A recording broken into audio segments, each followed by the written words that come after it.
مورب اور مبنی کی اقسام۔ کل 6 قسم کے الفاظ مبنی ہوتے ہیں۔ کل نمبر 1 فعل ماضی، فعل ماضی جتنے بھی ہوں گے وہ سارے کے سارے مبنی ہوتے ہیں۔ نمبر 2 امر حاضر معروف، یہ بھی کیا ہوگا؟ امر حاضر ہم نے پڑھا ہے نا کچھ تھوڑا بہت اس کے بارے میں، صرف کے اندر پڑھا تھا۔ فعل کی 3 قسمیں ہیں، ماضی، مضارع، امر۔ امر حاضر معروف بھی کیا ہوتا ہے؟ مبنی ہوتا ہے۔ نمبر 3 تمام حروف، یہ بھی کیا ہوتے ہیں؟ مبنی۔ حروف جتنے بھی ہوں گے وہ کیا ہوں گے؟ ہم نے پڑھے ہیں کچھ حروف نا، ہاں حروف جارہ ہے مبنی ہے۔ حروف جتنے بھی ہوتے ہیں یہ کیا ہوتے ہیں؟ اسی طرح حروف نفی ہم نے پڑھے تھے، ما لا لم، وہ بھی مبنی ہے۔ نمبر 4 جتنے بھی ہیں حروف جتنے بھی ہوں گے، حروف مشبہ بالفعل ہوتے ہیں۔ جملہ نمبر 4 ہے جملہ، جملہ بھی کیا ہوتا ہے؟ بکرن قائمن، یہ جملہ ہے کہ نہیں؟ کیسے بلا؟ بکرن ترکیب میں کیا ہے؟ بکرن، اور قائمن اس کی مبتدا اپنی جملہ ہے نا، تو جملہ کیا ہوتا ہے؟ مبنی۔ ہم پڑھ مبنی رہے نا، جملہ کیا ہوتا ہے؟ ایسے جالسا خالدن، یہ بھی جملہ ہے۔ جالسا فعل، خالدن اس کا فعل اپنے، جملہ ہوا نا، جملہ فعلیہ خبریہ، تو یہ جملہ ہے، لہذا جملہ کیا ہوتا ہے؟ مبنی۔ نمبر 5 اس میں جملہ اسمیہ بھی جملہ فعل نہیں، یہ ایک بات ہے، اکیلا جالسا اور اکیلا خالدن کی بات نہیں کر رہے، یہ پورے جملے کی، جملہ تو دونوں سے مل کے بنے گا۔ بکرن قائمن، اگر اکیلا اکیلا دیکھیں تو بکرن بھی مورب ہے، قائمن بھی مورب ہے، یہ مبنی نہیں ہے، لیکن دونوں مل کے جملہ بنے ہیں۔ جملہ تو ہوتا ہے 2 یا 2 سے زیادہ کلمات کا مجموعہ، اور پھر اگر وہ مرکب مفید ہو تو جس کو سننے کے بعد مزید کوئی حاجت نہ رہے۔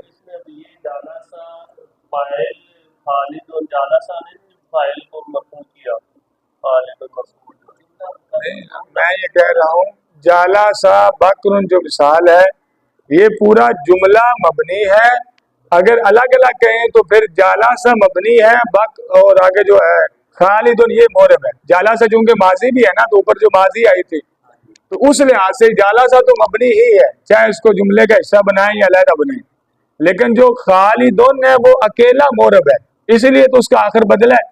مورب وہ ہوتا ہے جس کا آخر عمل کی بدلنے کی وجہ سے بدل جاتا ہے، تو اکیلا وہ مورب ہے۔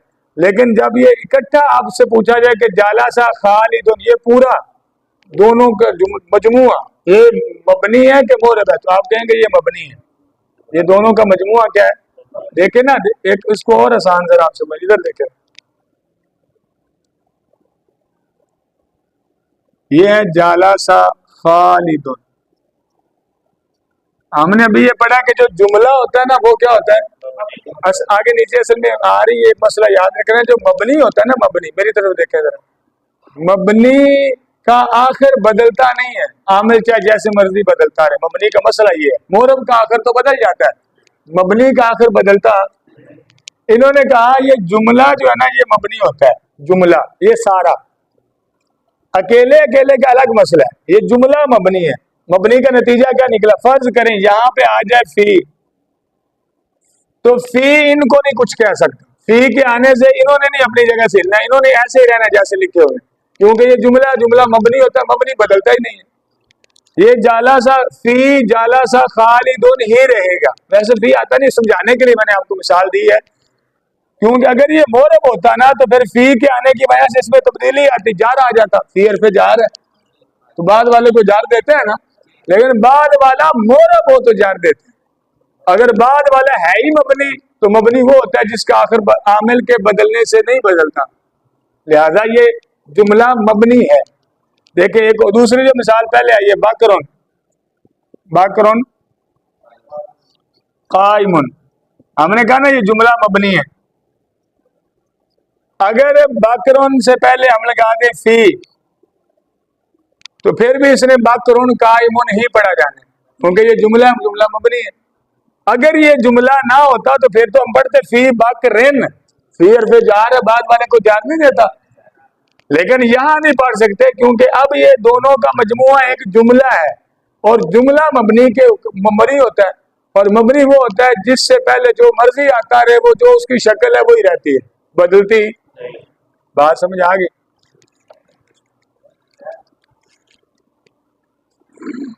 بات کلیئر ہوئی ہے سر؟ حسیب نہیں ہے؟ نمبر اس میں غیر متمکن، یہ بھی کیا ہوتا ہے؟ اس میں نیچے آ رہے یہ کون سا مثال ادھر دی ہوئی ہے، ہوا اور آجا، اور نیچے سارے لکھے ہوئے ہیں۔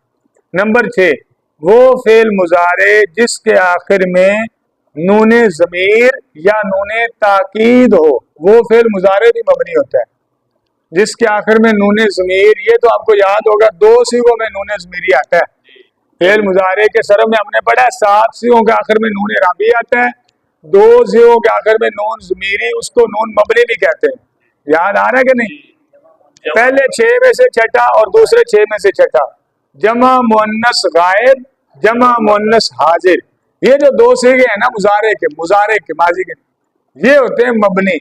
جمع مؤنث غائب ہے یضربنا، یضربو، یضربانی، یضربونا، تضربو، تضربانی، یضربنا، یہ والا صیغہ، اور دوسرے تضربو، تضربانی، تضربونا، تضربینا، تضربانی، تضربنا، یضربنا، تضربنا، یہ جو 2 صیغے ہیں ان کے آخر میں جو نون ہے، یہ کون سا نون ہے؟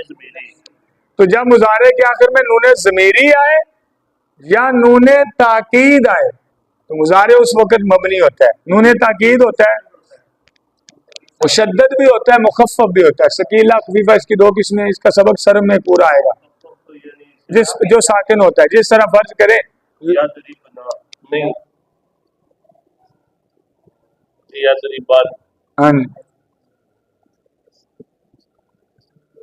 لا یضربن، لا یضربن، یہ جو نون ہے نا، یہ دونوں نون ہیں تاکید کے، کیا ہے؟ اور نون تاکید کا کیا ہوتا ہے؟ مبنی۔ جب مضارع کے آخر میں نون تاکید کا آ جائے تو اس وقت مضارع کیا ہوتا ہے؟ مبنی۔ اور نون رابی وہ مفتوح ہوتا ہے، مکسور بھی ہوتا ہے لیکن وہ مشدد نہیں ہوتا۔ نون رابی یہ نہیں نہ ہو سکتا کیونکہ یہ مشدد ہے، یہ ساکن ہے، نون رابی متحرک ہوتا ہے لیکن مشدد نہیں ہوتا۔ یہ بات سمجھ آ گئی؟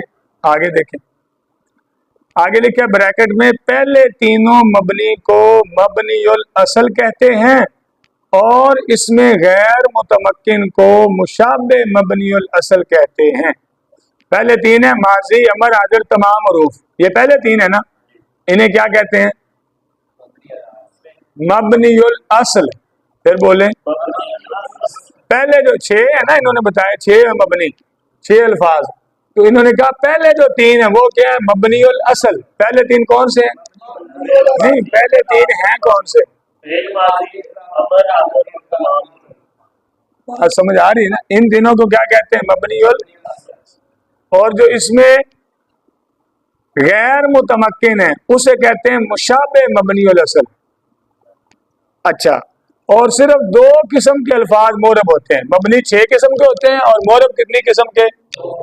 نمبر 1 اس میں متمکن، جیسے زید راجل۔ نمبر 2 وہ فعل مضارع جو نون ضمیر اور نون تاکید سے خالی ہو، یعنی جس فعل مضارع کے آخر میں نون ضمیر بھی نہ ہو اور نون تاکید بھی نہ ہو تو وہ فعل مضارع کیا ہوتا ہے؟ مورب۔ یضربو، یضربو، یضربانی، یضربانی کے آخر میں نون تو ہے لیکن یہ نہ تو نون ضمیر ہے نہ نون تاکید ہے، یہ تو نون اعرابی ہے، لہذا یہ مضارع مورب ہے۔ یضربون، یہ بھی مورب ہے۔ تضربو، تضربانی، یہ بھی مورب ہے، اور یضربنا یہ مبنی ہے۔ سمجھ آ رہی ہے کہ نہیں آ رہی؟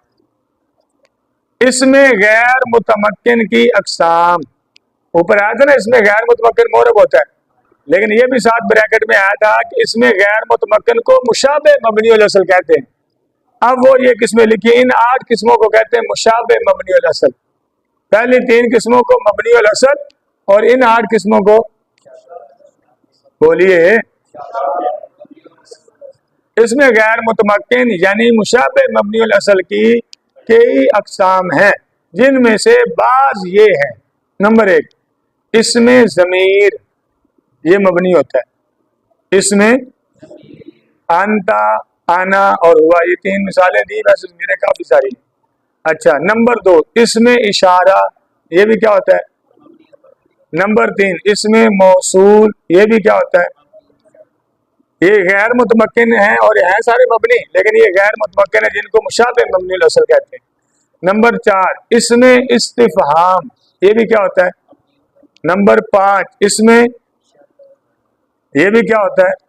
نمبر 6، نمبر 7، اس میں کنایا، اور نمبر 8 ہیہاتا اور حیا، یہ اس میں فعل ہے۔ حیا علی الفلاح، یہ جو حیا ہے یہ یہی والا ہے، اس میں فعل ہے۔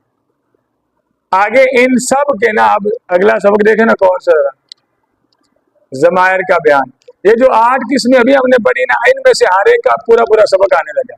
پہلے ضمیر ہے، اب اس کا آئے گا، دوسرا اس میں اشارہ ہے، اس کا پورا سبق آئے گا، پورے اس میں اشارہ آئیں گے کہ یہ اس میں اشارہ ہوتے ہیں، ان کا یہ طریقہ، یہ اس لیے آتے ہیں، یہ قریب کے، یہ بعید کے، یعنی اب ان 8 کی آگے تفصیل آئے گی، ایک ایک سبق سب کے بارے میں آئے گا۔ تنبیہ، اس میں غیر متمکن کے علاوہ تمام اسماء متمکن یعنی مورب ہوتے ہیں۔ اوپر دیکھیں نا، اوپر آیا تھا کہ 2 قسم کے الفاظ مورب ہوتے ہیں، اس میں متمکن اور فعل مضارع جو نون ضمیری اور نون تاکید سے خالی ہو۔